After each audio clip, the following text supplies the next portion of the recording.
Y aquí está la declaración de John de Luisa, el presidente de la Federación Mexicana de Fútbol. Dice John de Luisa, es un fracaso porque no conseguimos un tercer gol. Nos quedamos a un solo gol. Y también agrega, no es necesaria una renuncia mía. Los dueños decidirán si se continúa o no con el proyecto. A ver, te pregunto, ¿realmente le faltó a John de Luisa dignidad para renunciar? Mira, yo creo que aquí, más que debate, David, es difícil cuando se coincide en algo, ¿no? Y yo creo que aquí vamos a coincidir plenamente. No es un gol lo que deja fuera a México, evidentemente. No es un gol, es la participación, es todo, ¿no? El no ganarle a Polonia.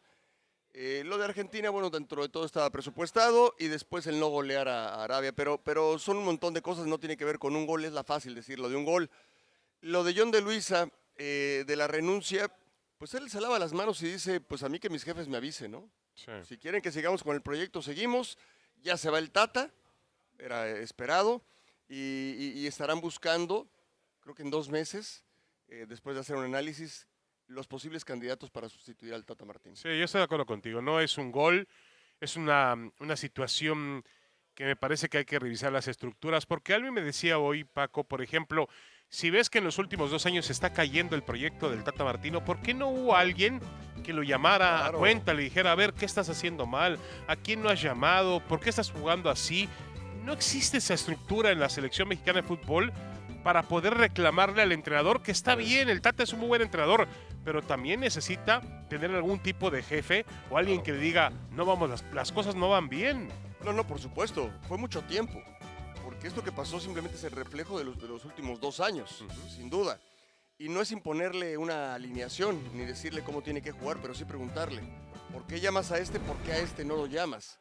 ¿Por qué has visto a este y por qué a este no? Y en la lista final también, sugerir, recomendar, cuestionar, evidentemente algo que no se hizo. Estuvo mucho tiempo en Argentina, aparentemente todo estaba bien, era normal, pues no.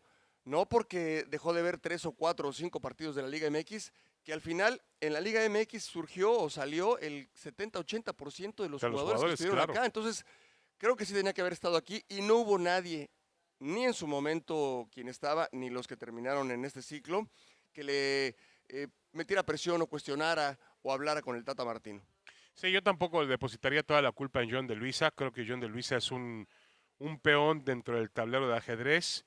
Este es el resultado para mí realmente de lo que el fútbol mexicano ha adolecido en los últimos 30, 40, 50 años. Lamentablemente se ha manejado de la misma forma y lamentablemente, Paco, en cada mundial hablamos de un fracaso porque no se alcanzó el quinto partido. Sí. Esta vez no se alcanzó ni siquiera el cuarto.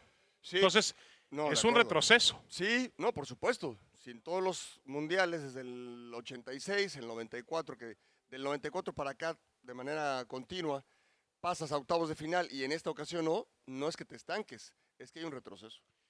Lo que sucedió con el Tata Martino nos lleva a una pregunta, Paco, sobre la mesa. ¿Nunca más un técnico extranjero?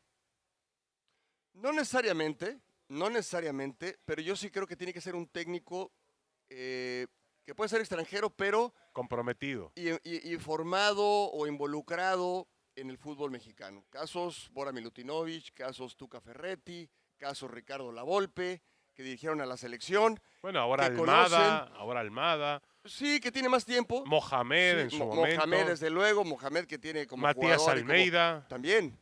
Gente que conozca. El Tata Martino conocía a la selección de Paraguay porque es la referencia. Es que con Paraguay llegó al quinto partido, conocía al fútbol paraguayo porque estuvo ahí dirigiendo equipos importantes. Yo creo que eso sí es fundamental porque me parece que al final sí requieres de conocer lo que es el entorno, la idiosincrasia, ¿no? No por nada los equipos campeones del mundo tienen a directores técnicos de su país, que conocen perfectamente lo que es el fútbol de su país, ¿no? Correcto. Ahora, yo no generaría un ambiente hostil para el técnico extranjero en cuanto a la selección mexicana de fútbol. Yo creo que hay extranjeros. Para mí, un entrenador de fútbol es como un médico. Si el mejor médico que te va a operar es de Bangladesh, o es de China, o es de Nepal, o es mexicano, que me opere, no pasa nada, punto. Y yo creo que los técnicos llegan a aportar, pero A mí me parece que esto tiene que ver con otro tipo de estructuras. No, la culpa no puede ser solo de Martino o el hecho de que sea extranjero. Yo creo que hay que analizar, y vuelvo a lo mismo, hay que colocarle alrededor de Martino, Paco, gente que sepa de fútbol y que hable su mismo idioma. No, totalmente, y que le exija. Y que quede estipulado. Que tiene que haber una revisión, un examen constante de resultados. Por supuesto, y que se le cuestione. No tiene nada de malo. De los extranjeros que han venido, por ejemplo, Sven-Goran Eriksson, nunca se involucró. No. Nunca le interesó involucrarse ni trascender con México. Tú no puedes permitirte que venga gente así. No, de acuerdo. Lo de Sven-Goran Eriksson parecía que venían más a un país, para él un país exótico. No, bueno. No se involucró como tú dices. No, es diferente a cómo se involucra. Por ejemplo, Juan Carlos Osorio se involucró. 100%. Se quedó y 100%. vivió, y había dirigido en México. Pero estoy de acuerdo contigo. Como que al Tata Martino le faltó involucrarse un poco más. No, totalmente. Sobre todo en la Liga MX, que es la liga donde salen los jugadores.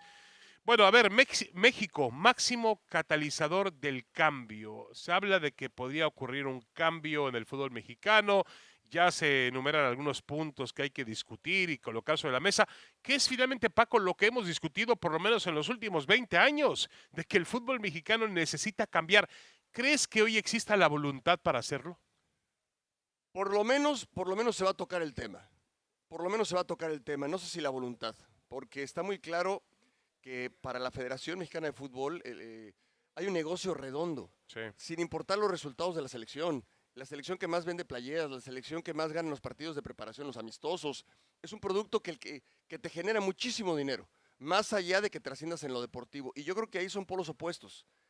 Hay una gran distancia, un gran margen entre una y otra situación. Eso evita que te involucres, porque el negocio está garantizado, la parte administrativa está garantizada sin que tengas que trascender en lo deportivo. Por eso a ellos, a los que manejan el fútbol, no les interesa trascender en lo deportivo. Hoy estamos fuera, en fase de grupos. Quizás te duele a ti, quizás me duele a mí, desde luego al aficionado, pero los que manejan las arcas no les interesa porque las arcas están llenas. Ese es el tema. Es un caso muy particular. Sí, yo lo que no entiendo, porque la mayor parte de ellos son gente exitosa en los negocios, con grandes empresas, multimillonarios. Yo lo que no entiendo es que ellos no alcancen a comprender que si México mejora en lo futbolístico, el negocio debe ser mayor. ¿Tú te imaginas con todo lo que genera la selección? Lo hemos visto aquí en Doha y lo vemos cada mundial. Con todo lo que genera la selección, ¿tú te imaginas si México fuese una potencia mundial? No, por supuesto. Imagínate qué sería esto. No, bueno, una locura. No les hace falta. Para mí no hay un incentivo porque de todos modos el negocio es redondo. La federación, el día que la federación, por una derrota en el terreno de juego, aparezca en números rojos, ese día se puede cambiar. Pero no es así. No es así. Ahora, a mí lo que me entusiasma un poco es que las primeras reacciones, yo entiendo que todo puede ser una pantalla vamos a mitigar la crítica que existe en este momento, todo el país está dolido o los aficionados del país están dolidos porque México perdió, pero yo he visto una reacción un tanto extraña, Paco, que no había visto antes. O sea, había ya una reacción del propio John de Luisa, que habla de que hay que hacer cambios puntuales, lo acepta finalmente porque él defendía el tema a capa y espada hace algunos días todavía, sí. No hablaba del tema del ascenso ni descenso, no hablaba de limitar extranjeros, ya veo un cambio ahí, veo un cambio en la Liga MX también en su boletín y veo también percibo un cambio a través de lo que dijo anoche Televisa en su noticiero estelar por conducto de la periodista investigadora Denise Merker, donde ella habla de una crítica y también tiene una autocrítica. Y en el texto habla de muchísimas cosas que sabemos que ocurren en el fútbol y que finalmente, por primera vez en la historia, Televisa, como un actor principal en la administración del juego, está diciendo, señores, sí, hay que cambiar. Lo escuché, lo aplaudo. Me encantaría que hubiera sido una iniciativa de Denise y que se lo hayan permitido. No me gustaría que hubiera sido algo que le hubieran sugerido decir o que le hubieran impuesto decir. Es decir, que ella no hubiera llevado, que ella no hubiera de iniciativa propia haberlo dicho. Porque entonces sería terminar en lo mismo, un manejo adecuado para un momento de crisis. Pero Paco, ¿no te parece que, bueno, finalmente lo autoriza la empresa? Es decir, es el punto de vista de la empresa. De acuerdo. No, es decir, bien. Atrás de eso está Emilio Azcárraga, está Bernardo Gómez, está gente que toma decisiones. Ojalá. Y yo creo que también tiene que ver porque casualmente cuando vinieron todos esos cambios de evitar que haya un ascenso o abolir el ascenso y el descenso, viene este terrible fracaso, ¿no? De acuerdo.